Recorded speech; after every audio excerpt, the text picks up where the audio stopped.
سلام كما يتصنحوا فتواتن كبراتن تخطاتل تدبي تي في نساعد زدالنا لكم حصرتن اواناون زيناتات حزنا لكم قريبنا لنا كتكتاتلنا عدمنايو بكندي ارستنت بتاتهم كنفلم حزباو ويان حرنت تግራይ ነትልኡኽ ሕብረት አውሮፓ ትግራይ ጋጢሙ ዘሎ ዝበሎ ወጥሪ ብዝምልከት ዘውጾ መግለጺ ብምንጻግ እቲ ሕብረት ኣብ ዘይቁኑዕ ሓበሬታ ተመርኪሱ ከም ዘሎ ወቂሶም ካልኣይ ዙር ስልጠና አመራርሓ አርሚ 33 በዓወት ተዛዚሞም ካብ 23 ሰነ ክሳብ 16 ሐምለ 2018 ዓ.ም ኣብ ዝካየድ ሃገራዊ መልቀቕ ፈተና 12 ክፍሊ 29,755 ተማሃሮ ከም ዝፍተኑ ቢሮ ትምህርቲ ትግራይ ኣፍሊጦም ካብ ሕብረት አውሮፓ ዝተረኸበ ደገፍ ብ4.3 ሚልዮን ብር ወጻእ ተቋሪጹ ዝነበረ መትረብ ተጸጊኑ ናብ ንቡር ከም ዝተመለሰሎም ነበርቲ ጣብያ ማእኸላዊ መምሕዳር እንዳባጻሕማ ገሊጾም ፊልሚ ኤልዳ ኣብ ዓለም ለኻዊ ፌስቲቫል ፊልም ዛንዚባር ብብሉጽነት ተዓዊታ አሜሪካን ኢራን እንደርስም ዝደገሰ ተጻቦ እንምግታ ምርድድአን ተገሊጹ ናብ ዝርዝሩ ሰጊርና ኣለና ምስዕለታው ዜናታት ቢንያም ሓድሽ ሰናይ ምክትታል ህዝባው ወያነ ሓርነት ትግራይ ህወሓት ነቲ ልኡኽ ሕብረት አውሮፓ ኣብ ትግራይ ጋጢሞሎ ዝበሎ ወጥሪ ብዝምልከት ዘውጾ መግለጺ ብምንጻግ እቲ ሕብረት ኣብ ዘይቁኑዕ ሓበሬታ ተመርኪሱ ከም ዘሎ ወቂሶም ካብዚ ብተወሳኺ እቲ ውድብ ፌደራላዊ መንግስቲ ስምዕ ሰላም ይጥሕስን ንህዝቢ ትግራይ ኣብ ከቢድ ጸገም ይሽምሞን ከም ዘሎ ከሲስሎም ሕብረት አውሮፓ ብ27 ሰነ 2026 ቋጽራ ፈረንጂ ኣብ ዘውጾ መግለጺ ህወሓት ነባር ክልላዊ ቤት ምኽሪ ዳግማይ ኣቂሙን ጉድድ ወታደራዊ ግፋይ የካይድን ኣሎ ብምባል እዚ ስጉምትታት ንውዕል ሰላም ፕሪቶሪያ ዝጥሕስ ክብል ጽሑፍቱ ምግላጹ ይዝከር እዚ ስክፍቲ ሕብረት አውሮፓ ኤምባሲ አሜሪካ በአዲስ አበባ ስምዕ ፕሪቶሪያ ሙሉእ ብሙሉእ ክትግበር ድሕሪ ምጽውዕን መንግስቲ አሜሪካ ነቲ ስምዕ ያዕናቕፊኦም ኣብ ልዕሊ ዝበሎም ኣኽረርቲ መራሕቲ ትውድብ እገዳ ቪዛ ምግባሩ ድሕሪ ምግላጹን እዩ ዝመጽእ ዘሎ ይኹን እምበር ህወሓት ነዚ ብሕብረት አውሮፓ ዘቐረበ ክስታት ሙሉእ ብሙሉእ ነጺግዎ ኣሎ ኣብቲ ዘውጾ መግለጺ ህወሓት ተመቓዳዊ ከዓ ፓራሌል ክልላዊ ቤት ምኽሪ መስሪቱ ዝብል ክሲ መሰረት ዘይብሉ ምዃኑ ብምግላጽ ኣብ ትግራይ ሓደ ሕጋውን ዝተመረጸን ክልላዊ ቤት ምኽሪ ጥራይ ከም ዘሎ ኣስሚሩሎም እዚ ቤት ምኽሪ ድሕሪ ኣብ መላእ ትግራይ ዝተኻየደ ሰፊሕ ህዝባዊ ዘተ ስርሑ ከም ዝጀመረ እውን ኣረድዮም ብተወሳኺ በይናዊ ወታደራዊ ዕስክርና የካይዳሎን ንዝብል ክሲ ብጭብጥ ዘይተደገፈ ክብል ነጺግዎም እንተኾነ ኣብ ዙርያ ትግራይ ዓብዪ ወታደራዊ ምልዕዓላትን ምትካዕቲ ድሮንን ከም ዘሎ ብምሕባር ሰበስልጣን ነቲ ህዝቢ ካብዚ ናይ ህላዊ ስግኣት ናይ ምክልኻል ሞራላውን ሕጋውን ሓላፍነት ከም ዘለዎም እዩ ዝገልጽ ህወሓት ብተወሳኺ ሕብረት አውሮፓ ነቲ ፌደራላዊ መንግስቲ ዝገብሮ ዘሎ ጥሕሰታት ስምዕ ሰላም ስቂሉ ብምርኣዩ ቅሬቱ ገሊጹሎም ሰላም እስትራቴጂያዊ ምርጫ ምዃኑ ደጊሙ ብምግላጽ ሕብረት አውሮፓን ካልኦት ሃገራውያን መሻርክትን ፌደራላዊ መንግስቲ ናብ ሓቀኛ ዘተ ንኽመጽእ ጸቕጢ ክገብሩ ጸዊዑሎም ካልኣይ ዙር ስልጠና አመራርሓ አርሚ 33 በዓወት ተዛዚሙ ኣብ ዞባ ደቡብ ትግራይ ንሰለስተ ሰሙናት ኣብ ወታደራዊ ሳይንስን ጥበብን ኣብ እዋናዊ ፖለቲካዊ ኩነታት ኣብ ታሪኽን ክብርታትን ትግራዋይነት ኣብ ምሕደራን ኣጠቓቕማን ሃፍትን ሰራዊትን ወዘተ ኣድሂቡ ካብ ሓይሊ ኣዛዝ ንላዕሊ ክወሃብ ዝጸንሐ ካልኣይ ዙር ስልጠና ዕለት 20 ወርሒ 12/2018 ዓ.ም በዓወት ተዛዚሞም ኣብቲ መዛዘም ስልጠና ናይ ሰራዊት ትግራይ ላዕለዋይ ኣመራርሓ ዝኾነ ተጋዳላይ ሃይለ ስላሴ ግርማይ ወድን በይተይ ሓዊሱ ናይ ግንባር ደቡብ ኩለን ኣርምታት ኣዘዝቲ ናይ ዞባ ደቡብ ትግራይ ዞባን ወረዳን ኣመሓደርቲ ናይ ጣብያታት ህዝብን ዕዱማት ኣጋይሽን ኮይኖም ተረኺቦም ኣብቲ ፕሮግራም መደረ ዘስምዐ ጀነራል ወድን በይተይ ሰራዊት ትግራይ ንህዝቡን ስዋዓት ብጾቱን ዘይጠለመ በዓል ጽኑዕ ኪዳን ክብል ገሊጽዎም ሎሚ ስልጠናኹም ወዲኹም እትምረቑ ዘለኹም ሰብ ጽኑዕ ኪዳን ዝኾንኩም ኣመራርሓ አርሚ 33 ጅግንነትኩም ሰሚዐ ዘይኮነስ ርኤ ዝፈልጦ እዩ ይትረፍ ኣነ ጸላእ እውን ዝምስክሮ ክብል ወሲኹ ገሊጾም ጀነራል ወድን በይተይ ብዛዕባ ዓለምና ዞባና ከባቢናን ሃገርናን ሰፊሕ ፖለቲካውን ወታደራውን ትንታነ ዝሃበ ኮይኑ ንሕና ሰላም ደለይቲ ምዃንና ተበደልቲ እምበር በደልቲ ከም ዘይኮንና ንዓለም ይኹን ነቶም መባእስትና ብደብዳቤታትና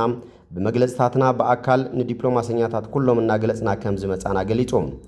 መሬትና ስለ ዝበልና ህዝብና ይጠመሎ ህዝብና ተመዛቢሉ ይሃልቀሎ ኣይትበሉ ይብሉና ኣለዉ እዚ እንተልኩም ግን ውግእ ደለይቲ ኢኹም ይብሉና እዚ ኩሉ ግን ንዓና ስለ ዘይገልጽ ክንቃለሶ ኢና ክንዕወት ኢና ክብል እውን ገሊጹሎም ጀነራል ወድን በይተይ ወሲዑ ጸላእትና እንተጋሩን ተዘይጥፊናዮም ወንበርና ኣይጸንዕን ኢሎም እዮም እዚ እንተኢሎም ድማ ንሕና እውን ክነጥፎም ኣለና ማለት እዩ ስርዓት ፒፒን ተዘይት ፊና ላዕላውነትና ክቢርና ክነብር አይንኽልን ምስ መላፍንትና ኮይና ክነጥፎም ኣለና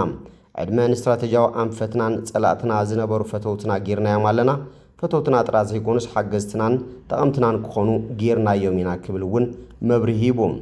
ጀነራል ወድን በይተ ያብዛሃቦ መብርሂ ንስዋዓትን ንህዝብን ክሒዶም ናብ ሸዋ ዓፋርን ካልኦት ከባብታትን ዝኸዱ ዝተፈላለየ ድሌትን መንነትን ዘለዎም ምዃኑ ሓቢሩ እቶም ኣብ በረኻታት ከርተት ዝብሉ ዘለዉ መሲልዎም ዝተደናገሩን ናብ ቦታኦም እናባና ክምለሱ ከም ዘለዎምን ገሊጹ እዮም እቶም ወግሐ ጸብሐ ኣብ ሚድያ ኮይኖም ዛረው ድማ ብኣፎም ዝኽፈሎም ኣፎም ርእሶምን ንፒፒ ብምክራይ ዝናበሩ ንኸብዶም ሸቀልቲኦም ክብል ገሊጾም እቶም ዋና መራሕቲ ናይ ዝሽፍትነት ድማ ከምቲ ሰብ ዝብሎም ቅመኛታት ስለ ዝኾኑ ዘይኮነስ ብጻምእ ስልጣን ገደል ዝኣተው እዮም ናይዚኦም ጻምእ ስልጣን ኣብ ትግራይ ጥራይ ዘበቃ ኣይኮነን ንፒፒ እውን ኣብ ከይዲ ክግልጥዎ ዝሓልሙ እዮም ንትግራይ ንኢትዮጵያ ንኣፍሪካ ክንመርሓ ኣለና ዝብል ሕማም ስልጣን ዘለዎም ዓቕሚ ግን ዘይብሎም እዮም ከምዚ ምዃኖም ፒፒ እውን ይፈልጦም እዩ መወዳእቶም ሕማቕ ክብል ገሊጽዎም ጀነራል ወድን በይተይ ጸላእቲ በሪ ሰላም ዓጽዮም ናብ ውግእ ዘትውና እንትኾይኖም ሎሚ ከም ቀደም ንበይና ከም ዘይኮንና ድልውነትና እውን ኣብ ዘተማምን ደረጃ ከም ዘሎን ብምግላጽ ጅግንነትን ናይ ስልጠና ብቕዓትን ኣርሚ 33 ብምንዓድ ንነባራትን መናእሰይን ኣመራርሓ ኣርሚ 33 ዝወሃቦም ልኡኽ ብብቕዓት ክፍጽሙ ሓደራ ብምሃብ መልእኽቱ ገሊጾም ካብ 23 ሰነ ክሳብ 16 ሓምለ 2018 ዓ.ም ኣብ ዝካየድ ሃገራዊ መልቀቂ ፈተና 12 ክፍሊ 29755 ተምሃሮ ከም ዝፍተኑ ቢሮ ትምህርቲ ትግራይ ኣፍሊጡ እቶም ኣብ 247 ኣብያተ ትምህርቲ ትምህርቶም ክከታተሉ ዝጸንሑ 15184 ደቂ ኣንስትዮ ዝርከብዎም 29755 ተምሃሮ 12 ክፍሊ ኣብ ትግራይ ኣብ ዝርከባ ዩኒቨርሲቲታት ሓዊሱ ኣብ 8 መፈተኒ ማእከላት ንፈተና ከም ዝቐርቡ እቲ ቢሮ ሓቢሩ እቲ ሃገራዊ ፈተና ላዕለዎት ኣመራርሓ መንግስትን ቢሮ ትምህርቲ ትግራይ ናብ ዝተረኸብሉ ጽባሕ 23 ሰነ 2018 ዓ.ም ሰዓት 2 ፈርቓን ናይ ንግሆ ከም ዝጅመር ተገሊጹ ካብ ሕብረት ኣውሮፓ ዝተረኸበ ደገፍ ብ4.3 ሚልዮን ብር ወጻኢ ተቋሪጹ ዝነበረ መትረብ ክሮስ ካናል ተጸጊኑ ናብ ንቡር ከም ዝተመለሰሎም ነበርቲ ጣብያ ማእኸላዊ ምምሕዳር እንዳባጻሕማ ገሊጾም በቲ ብሓደጋ ውሕጅ ሙሉእ ብሙሉእ ዓኒ ዝነበረ መትረብ ክሮስ ካናል ስራሕቲ መስኖ ተቋሪጹ ኣብ ዓብዪ ጸገም ወዲቖም ዝነበሩ ሓረስቶት ዳግም ብምጽጋኑ ሓጎሶም ገሊጾም እቶም ሓረስቶት ብሕብረት ኣውሮፓ ዘይምእኹል ስግኣት ሓደጋ ቅነሳ ኮሚሽን ብዝተገበረሎም ደገፍ ኣብ ስራሕቲ መስኖ በርቲዖም ብምስራሕ ኣርሶም ብምኻል ናዳጋ ዓብዪ ቀረብ ከም ዝገብሩ ድማ ሓቢሮም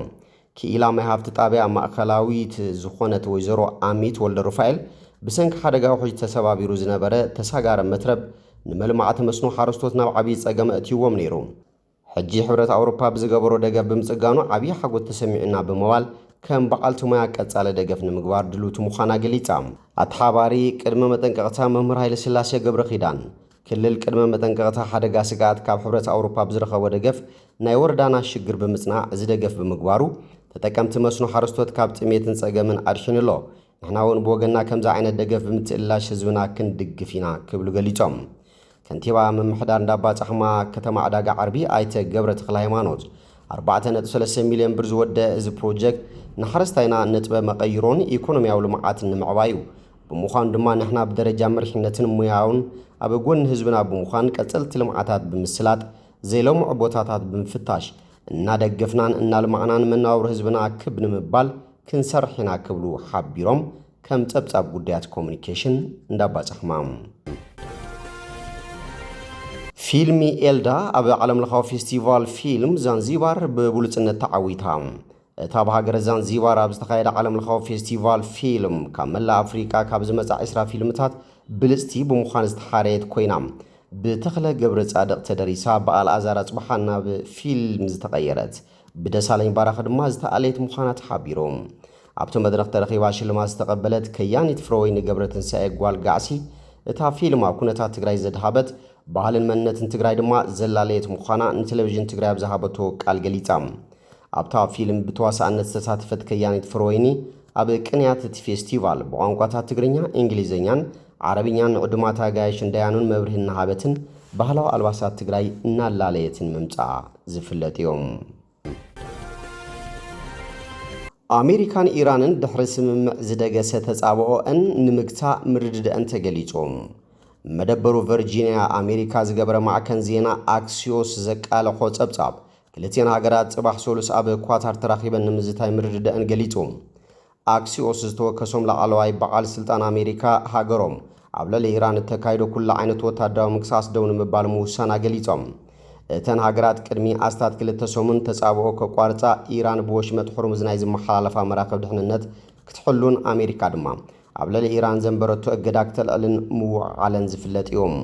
ይኹን እምበር ክልቲአን ሃገራት ድሕሪ ትስምዕ ሓደሽቲ ምትንኻያት ብምጅማረን ምኽንያት ናብ ዞባ ማእኸላይ ምብራቕ ዝርጋሕ ኩናት ንኸይፍጠርን ብሩኡይ ኣሃዝ ነኪዙ ዝነበረ ዋጋ ነዳዲ ዓለም መሊሱ ንኸይንህርን ስግኣት ተፈጢሩ ምጽንሖ ዝፍለጥ እዮም እጅግን ክልቲአን ሃገራት ከም ዝተሰማምዓ ተገሊጹሎም ባርከስ ፍትዋትን ክቡራትን ተኸታተልቲ ደደቢት ቲቪ ንሳዕ ዘዳልናልኩም ዜናታት ነዚኦም ይመስሉ ስለትምክታልኩም ኣመስግና ካልኦት ሳብ ንራኸብ ሰሰናይ ናኹም